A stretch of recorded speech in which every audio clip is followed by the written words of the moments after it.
የሞት መንገድ ተነገረኝ። በቃ አንድ ፕሮፌሰር፣ አንድ ዶክተር፣ አንድ ደግሞ ነርስ ሆነው መጥተው ልጅቷ እኮ በ15 ቀን ውስጥ በደም መራመድ ጀመረች። ልክ ልጄ ግን ስትድን እዚህ ሀገር ውስጥ ያሉ ልጆች ትዝ አሉኝ። 1 ዓመት ሰርተህ 6 ሳምንት የሚከፈል ቫኬሽን ይሰጣል። እንሂድ አያልቅም። ሸዋሮ ቤት አድረን ይተኮሳል። ጦርነት ነበር ግን ሆስፒታሉ ሄድኩኝ። እኚህ ሴትዮ አንገቴን ይዘው አለቅም አሉ። እንደውም የሆነ ብር ያደርጋሉ።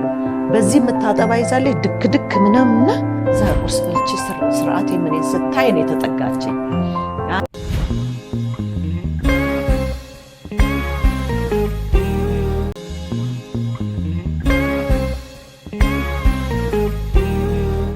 እና እግዚአብሔርን በቃ ግራ ገባኝ። የሚሆነው ነገር ህልም ነው የሚመስለኝ እንጂ እውነት አስብ የዛሬ ስንት 10 ምናምን ዓመት እኮ ነው። እና ህልም ነው የሚመስለኝ የሚሆነው።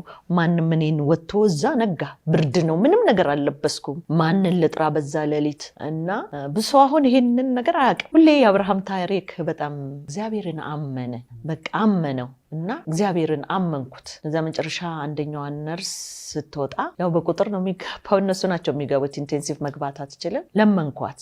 ሲሄድ እንዲህ ተከምሯል። የመሳሪያ አይነት የመድኃኒት አይነት በላይ ነው የሚሰጧት እንትኗን ለመመለስ። ልቧ ውስጥ ውሃ ሞልቶ ይዘላል። ከዛ ገባሁ።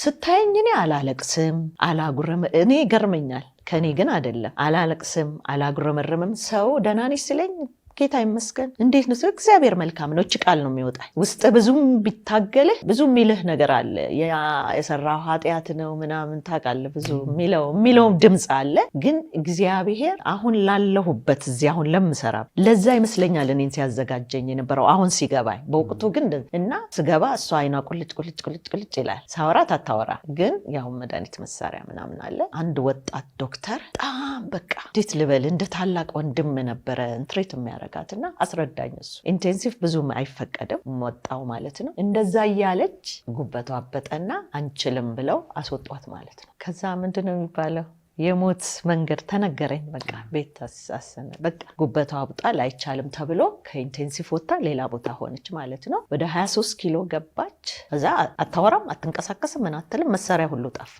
ማለት። በዛ ውስጥ እኔና እሷ እግዚአብሔር ቀረ። እዛው ነው ያይሻት። እምነትሽ ግን እዛው። አዎ ምንድነው ለሰው ስታወራው የሚሰጥህ አንዳንዱ እምነትን ይፈታተናል። ሰዎች መተው ሊጸልዩላት ይደነግጣሉ። ትልልቅ መጥቀስ ቤት መጣሉ ብዙም አይፈቀድም ለመግባት። እና ልክ እንደሱ ሲሆን ሰኞ ጠዋት መተው ነገሩኝ። ለእህቴም ተነገራት፣ ነገሩኝ። ብቻ ጉበቷ አብጧል እና በሞት ጥላ መካከል እንኳን ምንድነው ታማ ተኝታ ገና እያለች በጣም በየቀኑ መዝሙር 91 አነብላት ነበር። እና ምን እላት ነበር? ጸልዬ እግዚአብሔር ከኔ የበለጠ ከፈለገሽ ትሄጃለሽ።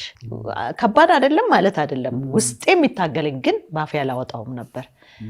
ግን እግዚአብሔር ደግሞ ፈቃድ ከሆነ እንትን ትያለሽ። ለጠላት ደግሞ ብቻዬን ምን እል ነበረ? ብትሞት ብትሄድ ወደ ጌታ መቃብሯ ላይ ወንጌል ነው የምሰብከው። ጠላቴ አንተ እኔን አታስለቅሰኝም፣ አንተን የጠራኝ የታመነ ነው። ተነቢለት ነበር ለሱ የምር ነው የምናገረው። የጠራኝ የታመነ ነው። ባያደርገው እንኳን ከኔ የበለጠ ግን በሞቷ ወንጌልን ሰብካለው እንጂ እግዚአብሔር ላይ ምንም ማለት ትንቢት ተነግሮኛል። በቃ ልቀቂያት፣ እግዚአብሔር ነው። ምንድነው እንዲህ ስል የምር የጌታ ጸጋ የጌታ ኃይል እና መዝሙረ 91 በጣም በቃ እንትን እያልኩ አነብላት ነበረ። እናገረውም ነበር። መቅሰፍት ወደ ቤት አይገባም፣ ድንጋጤ ወደ አንተ አይቀርብም ምናምን እያልኩ በቃ። ከዛ ምን ሆነ መሰለ የኔ እምነት ከዛ በፊት እሄዳለሁ፣ ቸርች አመልካለሁ፣ መጣለሁ። ይሄ ኖርማል የሆነ ክርስትና ህይወት ነበር የነበረኝ እውነት ለመናገር። እዚህ ውስጥ ግን እግዚአብሔር መጽሐፍ ቅዱስ ጋር ያለኝ ጸሎት ጋር ያለኝ በጣም ውስጤን እየሰራው መጣ። ሁሉን ነገር አትችልም፣ የማልችልበት ሰዓት እንዳለ እግዚአብሔር እያሳየኝ፣ በዚህ ውስጥ የኔን እምነት እያጠነከረ ከባድ አይደለም ምልህ ከባድ ነው ማለት። የቀደኋቸው ትናንሽ እንትኖች አሉ እግዚአብሔር ቢፈቅድ መጽሐፍ ጽፈዋለሁ ብዬ።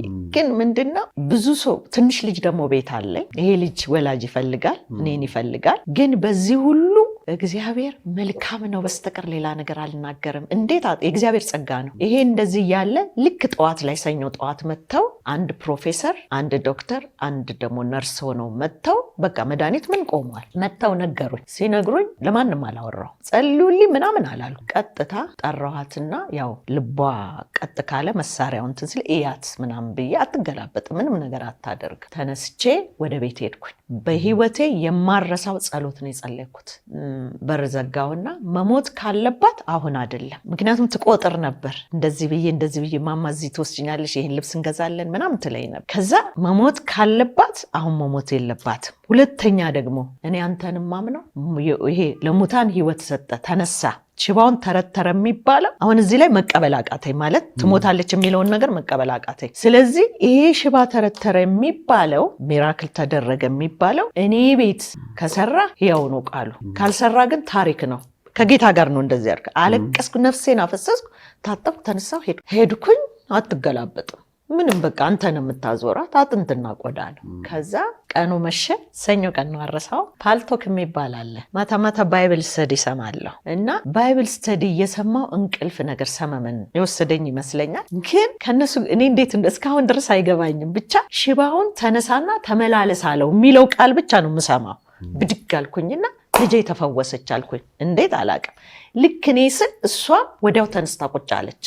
ከዛ መሳሪያው ስለሚጮህ ነርሶቹ የሞተች ምን ትመስሎ መጡ። ሲመጡ ቁጭ ለኔ ጩኸቴ ልትነሳ ሞከረች። ምክንያት አትችልም ያው እንትን ያደርጋል። ከዛ በቃ እንደተፈወሰች በቃ ተፈውሰሻል አልኳት። በዛው ተመሳሳይ ደቂቃ ማለት በዛው ቅስበት ውስጥ በቃ ሚራክል የሚባለው በህይወት ያየሁት ያ መጽሐፍ ቅዱስ ላይ ያየሁት እግዚአብሔር እሱ ብቻ አይደለም። ልጅቷ እኮ በ15 ቀን ውስጥ በደም መራመድ ጀመረች። የማይሆን በታሪክ እኔ ፕሮፌሰሩ 30 ዓመት እድሜ ስሰራ እንዲህ አይነት አይችል ዳነች በቃ ያው እለት ለውጥ ያለው ነገር። ከዛ ወደ ቤታችን ሄደች፣ ደህና ሆነች። እና እሷ ነች ለሆፕ የሚለውን ስምም ያወጣችው። ምንድን ነው የሚያገናኘው ከዚህ አገልግሎት? ማለት ተስፋ ለሌላቸው ተስፋ አለ። ምንድነው ተስፋ? ክርስቶስ። ለዛ ነው ይሄንንም እንትን አሁን ስለ ሚኒስትሪው አይደለም እናወራው። አሁን እንዴት ተስፋ የሚያሳጣ ነገር ውስጥ አልፈሽ ግን በዛ ውስጥ ጌታ ተስፋ ስለሆነሽ ስሙ ከዛ ጋር የተያዘ ነው። በቃ በዛ ነው እንዴት ጀመርሽ? የጀመርኩት እንዴት ነው? ልክ እዛ ልጄ ያው ሁለተኛም ላይ አላበቃ። ከ5 ዓመት በኋላ ሶስተኛ እንደገዛ መጥቶ ከዛ በኋላ እንዳለን የተለወጠው ግን ምንድነው እኔ ልጄ እዛ ስላለን አይደል ጀርመን ሀገር ስላለን ሕክምና በጣም ቤስት ነው፣ ንጽህናው ምኑ። ልክ ልጄ ግን ስትድን እዚህ ሀገር ውስጥ ያሉ ልጆች ትዝ አሉኝ።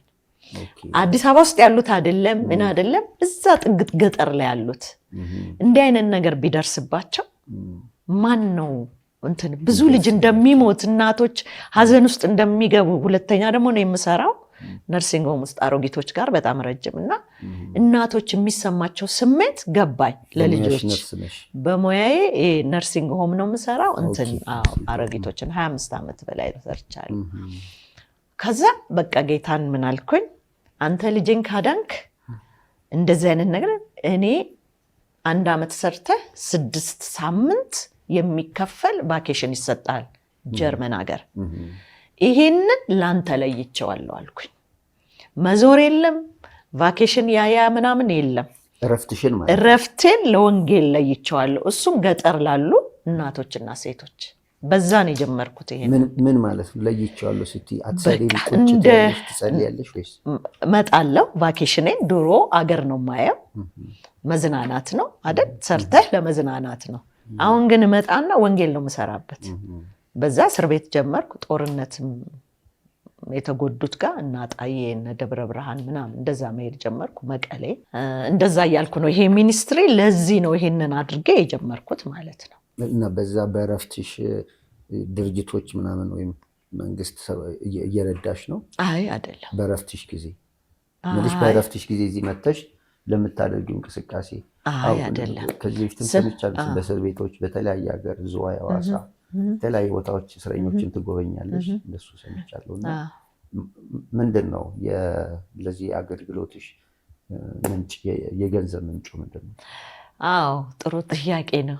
መጀመሪያ ምግብ ሰራና ፓርክ ውስጥ እንደሱ አድርጌ ሰብስቤ ያውቃለሁ። ገንዘብ ግን ሳየው አዋጭ አይደለም። ሞር እንዲያውም እኔ ወጪ ያወጣለሁ። ከልጄ ጋር ነው ደግሞ የማደርገው የነበረው። ምግብ እንትን እናዘጋጅና ከዛ ሰዎችን ጠርተን እንደዛ ምናምን። ግን አዋጭ አይደለም። ሰርተን ሊመጡ ይችላል ላይመጡ ይችላሉ። ቢመጡም በልተው ብዙ ላይ ሰጡ ይችላሉ። ከዛ ምን አሰብኩ 8 ሰዓት ስለምሰራ ማታ መስራት የምችለው እንግዲህ ማታም ያለው ቡና ቤትና ምግብ ቤት ነው። እኔ ደግሞ እንደዚህ አይነት ቦታ መስራት አልችልም። ኦፍኮርስ ኪችን ውስጥ ልሰራ ትችላለህ፣ ግን የኔ ስራ ከባድ ነው። ከሰዎች ጋር ሰዎችን ማጠብ፣ ማልበስ፣ ማብላት እንደዚህ ብዙ ከበድ ያለ ስለሆነ ምን አሰብኩኝ ቢሮዎች ለምን አላጸዳ? ይሄን አጽድቼ 2 ሰዓት ሰርቼ እቁብ ጥዬ ያንን ሰብስቤን ይዤ የምመጣው ብዬ አሰብኩና አንድ ትልቅ የኢንሹራንስ የባንክ ኢንሹራንስ መስሪያ ቤት ሄጄ ጠየኳት። ስታየኝ አልመሰላት። ስታየኝ መልኬ ምናምን እንደገና ስታየው ስራዬ እኔ አሁን እዛ ሽንት ቤት ገብቻ አጸዳለሁ የሆነ ነገር ከዛ እርግጠኛ ነሽ አለችኝ። ትሰሪያለሽ አለችኝ። ሰርተሽ ታውቂያለሽ? አላውቅም። ደግሞ የምር ሰርቼ አላውቅም። ከዛ የቆሸሽ አሮጌ ሽንት ቤት ሰጠች። በእግዚአብሔር ፊት ነው ምናምን ሙከራ ማለት ነው። 3 ወር ሰራሁት እንጂ በጣም ደስ ብሎኝ። ለ3 ወር የምነግርሽ ሽንት ቤት ማለት አሁን ውጭ ሀገር ቆሻሻ የለም ይሸታል። ሽንታችን ደስ ብሎኝ እየዘመርኩ ሰራሁት። ለምን ዓላማ አለኝ። እግዚአብሔር ብዙዎችን ሊደርስ ይፈልጋል። ማንኛውም ነገር ለበጎ ስለሆነ እግዚአብሔር እዚህ ውስጥ አጠንክሮ እምነት የሚባለውን ተስፋ አለ። ሐኪሞች ብቻ አይደሉም። ሐኪሞችማ ጨረሱት የሚችሉትን ያህል። ግን ተስፋ ለሌላቸው ተስፋ የለንም ለሚሉ እግዚአብሔር አለ ለማለት እዛ ውስጥ ሆስፒታል በችል ብሰራ ባልችል ግን ወንጌልን አትሊስት መንገር እችላለሁ የሚል እንትን ይዤ ነውና እዛ ውስጥ ከገባን በኋላ ከሰራው በኋላ 3 ወር ስታየኝ እንትን ነው። ከዛ ቢሮ የስብሰባ ቢሮ ተሰብስበው የወጡበትን አጥድቼ ለሚቀጥለው ስብሰባ ማዘጋጀት እዛ ገባው። ያንን ቸርች ውስጥ እቁብ እንጥላለን። የመጀመሪያውን እቁብ ላይ እኔ ነኝ የምወስደው። ወስድና መጣና እንደዚህ ጀመርኩ ማለት ነው። በእንትኔ አንድ ጊዜ ብቻ ነው ኦንላይን ላይ ለመቀሌ ሊያውም እናቃቸውን ልጆች ሰብስበን የሰበሰብኩት እዛ ላይ። በተረፈ ግን ራሴ ነኝ የማደርገው። ሰራለው፣ ቆጥባለው። ውጭ ወጥቼ ቡና ሬስቶራንት ምናምን አልዝናና ማለት አላጠፋ። ያንን ለምን እዛ 10 ዩሮ እዚህ ስታመጣው አንድ ቤተሰብ ሳምንት ያበላዋል። ተመስገን ሲል ያንን ነው የማስበው። ሰዎች ሲያዩ አይመስልም አይደል? ግን የማደርገውን ነው የምናገረው። የሚዲያ አይደል የማደርገው ቸርች የምታውቀውን ማለት በወር ማነው በትርፍ ሰዓትሽ ከምትሰሪው ጽዳት ስራ በተጨማሪ የራስሽን ገንዘብ ነው ለሌላ ነገር ማታወጪው? ኦኬ። እና ያን ነገር ወደ ዲፖዚት ነው የምታደርጊው? እቁብ እጥላለሁ። እቁብ ኦኬ። በተጨማሪ ማለት ነው እቁብ ጥልና ገንዘቡን በሙሉ እንዳላጠፋው እቁብ እጥላለሁ። እቁብን ጥልና ይዤ እዚህ እመጣለሁ። እዚህ መጥቼ ትክክለኛ ቦታ ነው የማውለው። መጀመሪያ ሄድኩት አጣዬ ነው።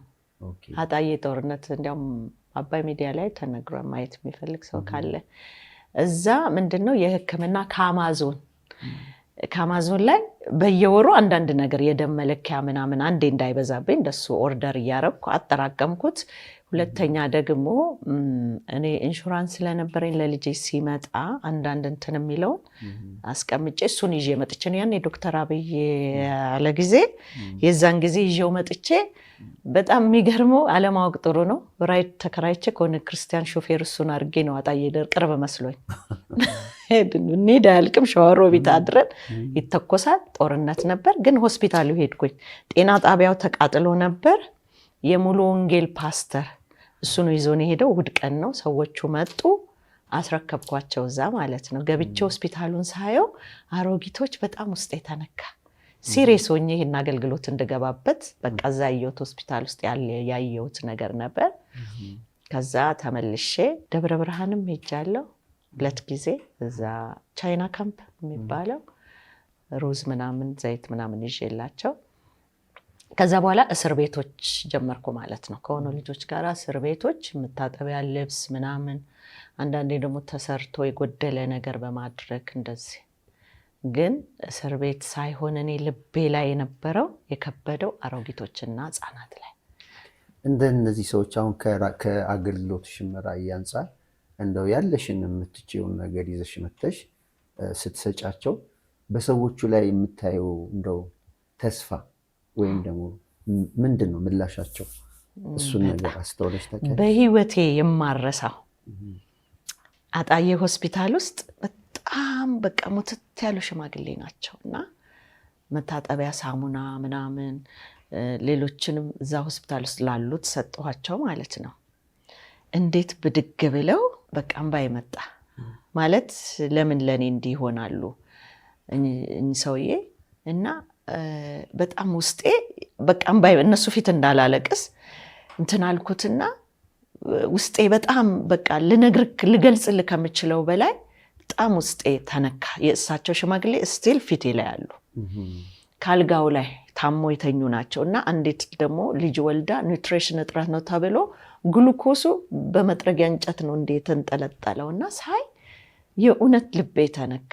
እና ለነሱ ይሄ ነገር ስታርግላቸው በቃ ይሄ እንትናቸው እሱ በል ሆፕ ፎር ሆፕለስ እንደው ታርጌቱን መታ ወይም ደግሞ ከራዬ ጋር ተገናኘ።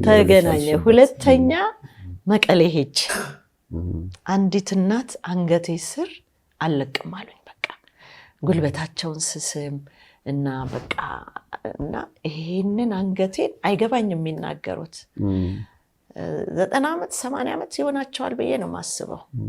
እና አንዳንዶቹ ሲቀመጡ ፍንግል ይላሉ ከረሃቡ የተነሳና መጀመሪያ እኔ ጉልበታቸውን በቃ እግዚአብሔር እድል አሁን እንደሰጠን እግዚአብሔር ተስፋ እንደሆነ ልጆቻቸው የሞቱባቸው ምናምን ስለሆኑ እሳቸው ሁሉንም ስሚያቸዋለሁ። ሌሎችም 5 ልጆች ከኔ ጋር ነበሩ። ግን እኚህ ሴትዮ አንገቴን ይዘው አለቅማሉ። እንደውም የሆነ ሴት ልጅ ናት ያስለቀቀቻቸው። በቃ እያገላበጡ ያው እናቶችንም እኔ አያቴን በጣም ወዳት ነበር። ለዛም ነው እዚህ አሮጊቶች ጋር መሰራውና በቃ እሷን ያገኘው ያህል ነው የተሰማኝና በጣም በቃ ጠንክሬ እንድሰራ እነዚህ ሁለቱ በትልቅ በአሮጊቶች በል በህፃናት ደግሞ ኮንሶ ላይ ያየኋቸው ህፃናቶች ውስጥ የገቡ በቃ እና የኔ ልጅ ብትሆንስ የሚለው እኔስ በሆነ እዛ የተወለድኩት ምንድነው እዛ ያየሽው? ቸርች እንደነገርኩት ቸርች አሰርተናል እዛ ካሴምበር ጋር ሆነን እና እሱን ለማየት ሄደን መድረኩ ላይ እየነገርኳቸው እነሱ 7 ዓመት የጸለዩ ጸሎት ነው እና ፓስተሩ ተደንቆ ነው የሚያወራው ከጀርመን እግዚአብሔር የዛሬ 7 ዓመት ነው የተናገረን እዛ ተራራ ላይ ስንጸልይ ቆርቆሮን ብዛት ወደ 200 ቆርቆሮ ነው ገዝቼ የተሰራው 200 ቆርቆሮ እንትን በለው በቃና እያንዳንዷን ነገር የተናገረው ብሎ እኔን ወደ መድረክ መጥቼ ያ የተሰበከውን ቃል ትዝ ይለኛል ለዳዊት ከሳኦል ቤት ገበታው ላይ እንዲቀመጥ ያንን ሽባውን አምጥቶና ከእግዚአብሔር ገበታ የሚለውን ነገር ወጥቼ እኔ ደግሞ እግዚአብሔር እድል ስለሰጠን ምን ስላለን መልካም ነው ልጆቹን ሳያቸው ድንጋይ ላይ ተኝተዋል። ምክንያቱም ብዙ ሰዓት ነው ቸርች የምታመልከው ልጆቹ ድንጋይ ላይና በቃ እኔ እዛው ቆሜ ለልጆቹ ደግሞ አንድ የሆነ ትንሽ መጫወቻ እንትን ሰራላቸዋለሁ ብዬ እዛ ቃል ገባውላቸው። ምንድነው ከቻልኩ ሰዎችን ጠይቃለሁ እንዲህ እየሰራው አመጣለሁ፣ ካልቻልኩ ደግሞ መኪና እንሸጣለሁ፣ ግን የሚቀጥለው አመት ሰራላቸዋለሁ አልኳቸው። በዚህ ነው የሄድኩት ማለት ነው። ይሄ እነሱን እዛ ድንጋይ ላይና አሮጊቶቹ ላይ ያየሁት ነገር። በሶስተኛ ደረጃ ደግሞ ሴተኛ ዳሪዎች መቀሌ ድጋሚ ሄጄ መቀሌ ላይ ሴተኛ ዳሪዎቹ ስሰማ ከችግሩ የተነሳ ነው ከገጠር የመጡ ቤት ይከራዩና 2 ክፍል ይከራዩና ከውስጥ ልጆች ይተኛሉ፣ ሌላዋ ትተኛለች፣ ከፊት ለፊት ያንን ነገር ያደርጋሉ።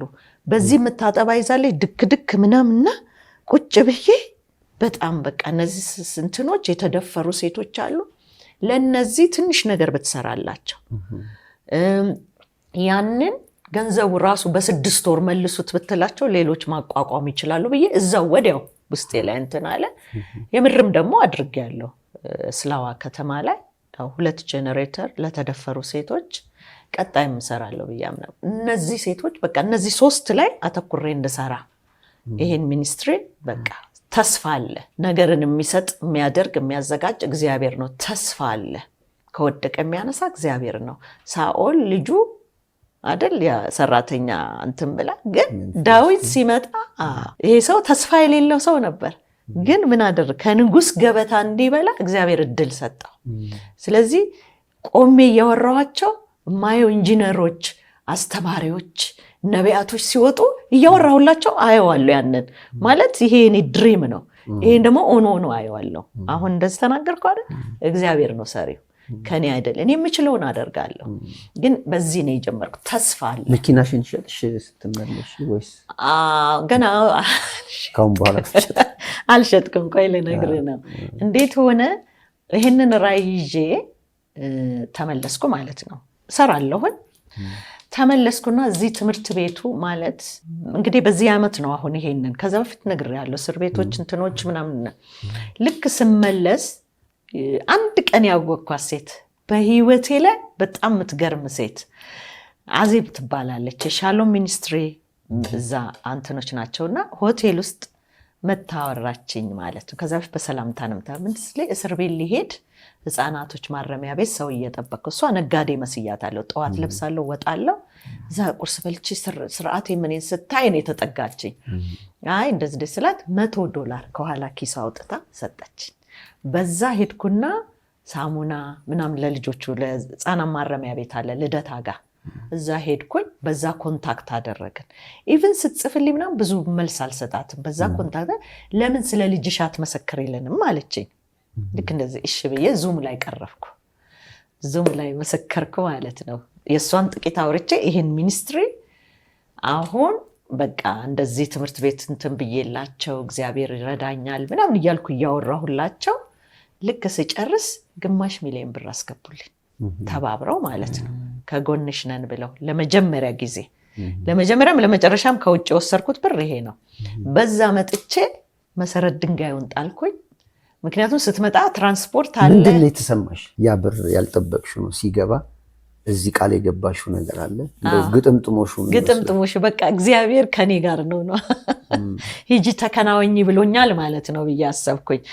ግን ወዲያው በእውነት ትራንስፖርት ውድ ነው፣ ራሴን የማወጣው እንትን ትራንስፖርት ከፈልኩና መጣው ወዲያው ይሄን። ምክንያቱም ብር መጥፎ ነው አይጠፋል። ወዲያው መሰረት ድንጋዩን አረኩና ትምህርት ቤቱን አንደኛ ክፍል አስጀመርኩት። በዛ አለቀ ማለት ነው። ሊያውም ከራሴ ጨምሬያለሁ ማለት ነው። እሱ እየተሰራ ነው አሁን። ትንሽ ልጆች ጀምረዋል። ቀጣዩን እንግዲህ እኛ ባሪያዎቹ ተነስተን እንሰራለን። ነህምያ ምንድን ነው ያለው? መጀመሪያ እግዚአብሔር ፊት ጸለየ። ፊቱ ራሱ ንጉስ ቤት ነው። ፊቱ ራሱ ግን እንትና ብዙ ሰው እኮ ሰምቷል። ቅጥሩ እንደፈረሰ ብዙ ሰው ሰምቷል። ራዩ ግን የነበረው ነህምያ ጋር ነው። ጸለየ። አቅራቦትን ያደረገለት እግዚአብሔር ራሱ ነው። የሚያግዙት ሰዎች አስነሳለት፣ የሚቃወሙትም እንዳለ። ግን ቅጥሩን አልሰራም፣ ሰራ። እኔ ደግሞ ቤተ መቅደሱንም ቅጥሩንም ነው የምሰራው፣ ሁለቱንም ነው። በቃ እንደነ ዘሩባቤል የዘሩባቤል አይነት ማለት ነው። እንደዛ ነው።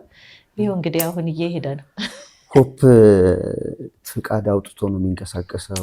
ኦርጋናይዝ የሆነ ነገር አለ ወይስ በጅማሬ ደህና ያለው እንዴት ነው? እንግዲህ ልክ ይሄንን አድርጌ ስመለስ አመለከትኩ ማለት ነው ወደ ካውንስሉ። ከዛ ያው ፕሮሰስ አለው፣ አሳወጭኩ ምናምን፣ ገብቻ ወራኋቸው፣ የሰራው ስራ አለ። እግዚአብሔር ይባርካቸው።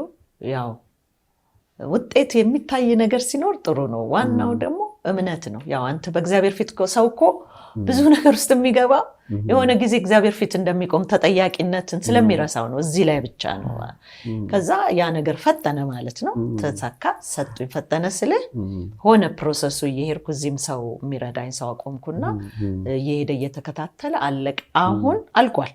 ፈቃዱን ወስጃለሁ፣ ምን ብያለሁ፣ ሁሉን ነገር ቲን ነምበር ወስጃለሁ። አሁን እንትኑን ማድረግ ብቻ ነው የቀረኝና በቃ መስራት እችላለሁ ማለት ነው። በዚህ ከሆፕ ጋር በነገራችን ላይ እኔ ራሴ አሁን በጣም እግዚአብሔር ይህንን እድል እንደሰጠኝ አትሊስት ይህን ነገር ከማውራት አንጻርም በጣም ደስ ይለኛል። ገንዘባቸውን ወይም ደግሞ እግዚአብሔር የሰጣቸውን የተለያየ በረከት አንዳንድ ጊዜ ታማኝ ሆኖ ማዋል የሚያቅታቸው ሰዎች አሉ።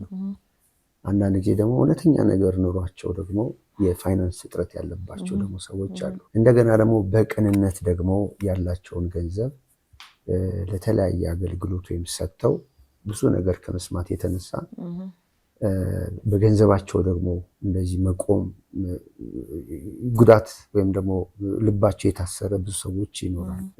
እግዚአብሔር ደግሞ የሚሰጥ በልግስና ይስጥላል። ጸጋ ልዩ ልዩ ነው እንደሚል ማለት ነው። ለአንዱ ገንዘብ ይሰጠዋል፣ ለአንዱ ራዕይ ይሰጠዋል፣ ለአንዱ ደግሞ ጥበብ ይሰጠዋል። እንደው ከዚህ ከሆፕ ሚኒስትሪ ጋር ምንድነው ክፍት ነገር አለሽ ማለት አሁን እግዚአብሔር በዚህ ነገር እንደው ልባቸውን ይነካል ሰዎች ማገልገል ቢፈልጉ ከሆፕ ጋር መቆም ቢፈልጉ በሩ ወይም እድሉ አለ ወይ አንቺ ጋር? በጣም ምንድነው ተበላሽቷል ብዙ ነገር በኤንጂኦ ስም በምናምን ብዙ ተበላሽቷል። ግን እንደዛው ደግሞ በትክክል የሚሰሩ ሰዎች አሉ። አንዳንድ ሰዎች ደግሞ መታወቅ ሳይፈልጉ ገንዘባቸውን በማቴሪያል አቅርበው መስራት የሚፈልጉ አሉ።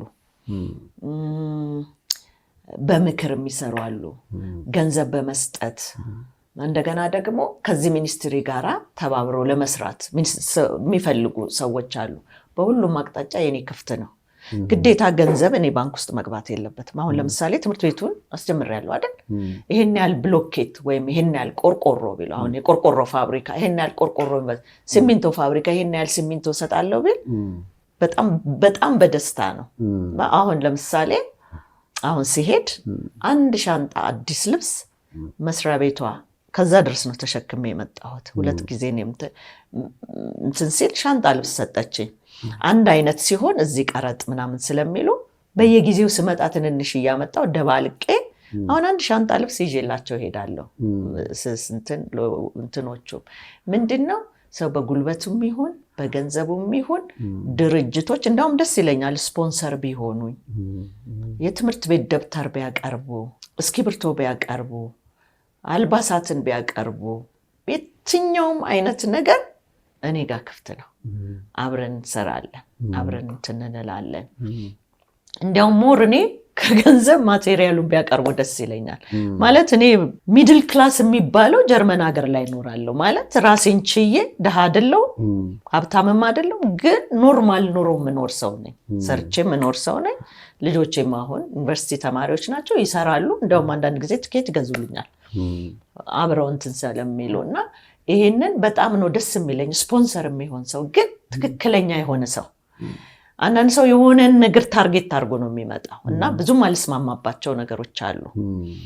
ማለት በንጽህና ጻድቅ በእጁ ንጽህና አይደል? በንጽህና ነው መስራት የምፈልገው። ሁለተኛ ነገር ደግሞ እዛ ጋር ያሉ ድሆችን አፍ መንጠቅ አልፈልግም። ቢቻለኝ ከኔ 2 ያለው አይደል? እንደዛ አይነት እንትን ያለኝ ደግሞ ሲሪየስ ነኝ ማለት አላመቻምች እና ከብዙ ሰዎች የምንነጠለው ለዛ ነው። ለምን ሰው ሰርቶ ማድረግ እንደሚቻል እንዲያቅም ፈልጋለሁ። ማንም ሰው ሀብታም የመሆን ድሪም ይኖረዋል። ያ እኔ ምንም እንትን ያለኝ ትክክል ናቸው። ግን አንዳንድ ሰዎች ያስቆኛል። በጣም የምቀርባቸው ሰዎች አሉና አማክራቸዋለሁ እና ብዙ ያላቸው ስጠይቃቸው 10 ብር በእውነት ያሳሳቸዋል። ውጭ ወጥቼ ግን ይጋብዙኛል እና በጣም እንትን ያደርገኛል። ለሰውም የምነግረው ምንድነው ደስተኛ ነው የሚያደርገው። በጣም ደስተኛ ነኝ። እነሱ ዙሪያዬን ከበው ብስኩት ይዤላቸው ሲሄድ ምንም አይደለም እኮ ሲምፕል 700 1000 ነው የምትገዛው፣ ግን ስታድላቸው ህፃናቱ ያለው ነገር እና እንደዛ ነው። እዚህ ላይ እንደው ለመጨመር ማለት አንድ በጣም የምንረሳው ነገር መጽሐፍ ቅዱስ ለእያንዳንዱ እንደ ስራው እከፍለው ዘንድ እሰጠው ዘንድ ዋጋዬ በእጄ ነው ይላል። ኢየሱስ ይመጣል የተባለበት ትንቢት ማለት ይወለዳል የሚል የነበረበት ትንቢት አልፎ ጌታ ኢየሱስ ተወልዷል። እሞታለሁ ከዛም እነሳለሁ ያለበት አልፏል። እመጣለሁ የሚልበትን ትንቢት ደግሞ እንጠብቃለን። ሌላው እሱ ባይመጣ እኛ ወደሱ እንሄዳለን። ግን ከፊታችን አንድ የማይቀር ትንቢት አለው። ጌታ ራሱ የተናገረው መጨረሻ ኦዲት ያደርጋል። በጣም ማንም ሰው ስለሰራው ስራ እንደሚጠይቅ ነግሮናል። ምናልባት ቃሉ ስለቀለለብን እንደው የሚቀር ይመስለናል ወይ ብዙ ትኩረት ላናደርግበት እንችላለን። ግን ጌታ በሰጠን በእያንዳንዱ ነገር ላይ ይጠይቀናል። እውነት ነው። አንዳንዴ ሰጥቶን ምን ሰራህም አለ እኮ ሰጥቶን ባርኮን ምን ሰራህ መባልም አለ። እግዚአብሔር ግን በዚህ ውስጥ እንግዲህ እንድናስተውል ይርዳን። እንደው አንድ የመጨረሻ ጥያቄ የሚጠይቅሽ እንደው ያለሽን ነገር ሁሉ ጊዜሽንም በዚህ በተነካሽበት አገልግሎት ላይ ማድረግሽና እንደዚህ ዋጋ መክፈልሽ በኑሮሽ ላይ በልጆችሽ ህይወት ላይ እንደው የኢኮኖሚ ችግር ማለት ዋጋ ያስከፈልሽ ወይም ደግሞ እንደው ወርደሻል እንደው ይሄን በማድረግሽ ነው ወይስ ያው ነው ጌታ ሞልቶታል? አረ ጌታ መልካም ነው። ጥቂቷን እኛ እኮ መጽሐፍ ቅዱስን የሆነ ታሪክ ስለምናደርገው ነው። አሁን 2 ዓሳና 5 እንጀራ ያን ሁሉ ሰው አጠገበ ተረፈ እና ምንዋለን እኛ እኮ ነገ ለክፉ ቀን ብለን እንኳን እኮ በጣም ብዙ ብር ነው የምናስቀምጠው እንብላው ሳናቀው ማለት ነው። ከሁሉ በላይ እኔ ልጆቼ ተባርከውልኛል ማለት ጌታን ያገለግላሉ፣ ጌታን ይፈራሉ፣ ይማራሉ፣ ዩኒቨርሲቲ ራሳቸውን ችለዋል ማለት አትሊስት ወንዱ እኔ ጋር ነው የሚኖረው ግን አትሊስት ልብሳቸውን ሲተርፍ እንዲያውም ለእኔ ሰፖርት ያደርጉኛል ማለት ነው። የሚጎልብኝ ነገር የለም ለማለት ነው። እና ጌታ ይመስገን። አንዳንድ ጊዜ መጽሐፍ ቅዱስ ምን ይላል? ነፍስን ከሚዋጋ ስጋዊ ምኞት ትርቁ ዘንድ እንግዶችና መጻተኞች እንደሆናቸው አታውቁምን ይላል። ሰው ዘላለማዊ ይመስለዋል እዚህ ምድር ላይ። ለዚህ እኮ ነው አንዱን ፎቅ ሰርቶ ሌላ ድሪም ያደርጋል። ደግሞ ገንዘብ ጌታ ይሆናል። ዴማስ እንኳን ይሄን ዓለም ወዶ ለምንድን ይሄ ዓለም ምንድን ያለበት የዓይን አምሮት፣ የስጋ አምሮት፣ የገንዘብ መውደድ፣ እነዚህ ነገሮች መንፈስን መግዛት አያምረኝም። እኔ ብሰራ ቤት እዚህ ሀገር ያምረኛል አይደል? ግን ምንድነው ይሄ ኃላፊ ነው። የላይኛውን ቤት ብትሰራ ግን መክሊት ተሰጥቷል። አሁን እኔ አንተ አትጠየቅ፣ ፓስተር አይጠየቅልኝም፣ ልጅ አትጠየቅም። እኔ ነኝ እግዚአብሔር ፊት ምንድነው የኔን በጎነት እንዴት ገለሽው? የተቀበልሽው ህይወት እንዴት አድርግሽው ነው አይደል? ስለዚህ ደስተኛ ነው የሚያደርግህ በጣም ውድ ነገር ስላረክ ሳይሆን የእግዚአብሔር ሞገስ ካንተ ጋር ሲወጣ በቃ እንደዛ ነው ብዬ ነው የማምነው። ሰዎችም ደግሞ በዚህ ቢጸኑ ጥሩ ነው ብዬ አምናለሁ። እግዚአብሔር ይመስገን። እንግዲህ በዚህ ብቻ የሚበቃ አይመስለኝም። ብዙ የታጨቀ ነገር ውስጥሽ አለ። እንደው በመጨረሻ ለተመልካቾቻችን ማስተላለፍ የምትፈልጊው ነገር ካለ እሱን ተናገሪና በዚሁ እንዘጋለን። በመጀመሪያ ኤርምዬ በጣም አመሰግናለሁ ይህን እድል ስለሰጠኝ፣ እዚህም አብረው ሁላችሁም ስለምታረጉት ነገር እንደገና በዚህ ውስጥ የምትሰሙ ያው ወዳቸዋለሁ። በተለይ በጌታ ያላችሁ ሰዎች ፍሬያማ ባላችሁ ነገር መትጋት ይሆንላችሁ። ከራሳችን ነገር ወተን ማለት ነው። በኢትዮጵያ ውስጥ ከ37 ሚሊዮን ህዝብ በላይ ወንጌልን አልሰማ። ዋናው ታርጌታችን ኢየሱስን ለሰው ማካፈል ነው። እሱ ተቆርሶ ሰማይን ዙፋን እንደመቀማት ሳይቆጥር የኛን የባሪያን መልክ ይዞ ከመጣ ይህ በክርስቶስ ኢየሱስ የነበረ ሐሳብ በእናንተ ደግሞ ይሁን ስላለ ይሄንን በቃ የሱን በጎነት ብትናገሩ፣ በየትኛውም መሄድ ባትችሉ በገንዘባችሁ፣ ገንዘብ የሌላችሁ መሄድም አቅም የሌላችሁ በጸሎት እንደገና ደግሞ በመሄድ ይህን ወንጌል ብታደርሱ ጌታ በቅርብ ይመጣል። ለሀገራችንም መፍትሄ ባለስልጣኖች ጋር ሳይሆን ወንጌል ውስጥ ነው ያለውና ይህን ላስተላልፍ ወዳለሁ። ጌታ ይባርካችሁ። ተባረኩ። ተመልካቾቻችን ስለነበረን ጊዜ በጣም እናመሰግናለን። እግዚአብሔርን አብራችሁን ጊዜያችሁን ሰጣችሁ እህታችን ሜሮን ያላትን ውስጥ ያላትን ሸክምና ጌታ በህይወቷ የሰራውን ነገር እንግዲህ አካፍላናለች። ይህን ነገር ደግሞ ለእግዚአብሔር ክብር እንድትጠቀሙበት እናበረታታችኋለን። እህታችንንም በመናቀርብላችሁ አድራሻ እንደተናገረችው ውስጣችሁ ባለ ሸክም እሷን ኮንታክት አድርጓት፣ አብራችኋት ቆሙ። በነገራችን ላይ ይህ ልመና ሳይሆን እድል ነው እና ጌታን እንድታገለግሉ በትህትና ይህንን እድል ወደ እናንተ እናመጣለን። ጌታ ሸክም የሰጣችሁ ሰዎች አብራችኋት እንድትቆሙ ይህንን በትህትና እነግራችኋለን። ስለነበረን ጊዜ እግዚአብሔር እናመሰግናለን። ጌታ ይባርካችሁ።